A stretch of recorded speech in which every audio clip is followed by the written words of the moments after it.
నిద్రపోతున్నావో చచ్చిపోయే పరిస్థితుల్లో మనం ఉన్నాం. ప్రాణ అపాయంలో మనం ఉన్నాం, ప్రమాదంలో మనం ఉన్నాం. మనం ఇక్కడే పోతామో, ఇంటి దాకా చేరం, గమ్యానికి వెళ్ళం. లే, నీ దేవుడికి ప్రార్థన చేయి.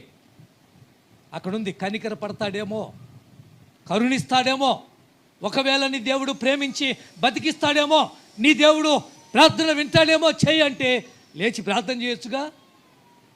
ఏమండి, లేచి ప్రార్థన చేయొచ్చుగా. ఇప్పుడు అడుగుతున్నాను, ఒక సమస్య వచ్చింది, సరే ఎప్పుడు మోకాళ్ళు ఉంచు. సమస్య వచ్చినప్పుడైనా మోకాళ్ళు ఉంచొచ్చు కదా. ఒక బలహీనత వచ్చింది, ఎప్పుడు ప్రార్థనకు రావు, ఇప్పుడైనా ప్రార్థనకు రావచ్చు కదా. ఒక శోధన వచ్చింది, ఇప్పుడైనా దేవుని మందిరానికి వచ్చి ప్రార్థన చేయొచ్చు కదా. నీ భర్తకో భార్యకో బాగోలేదండి, ఇప్పుడైనా దేవుని మందిరంలోకి వచ్చి మోకాళ్ళు వచ్చి, ప్రభువా నా భార్యను కరుణించు, నా కొడుకును కాపాడు,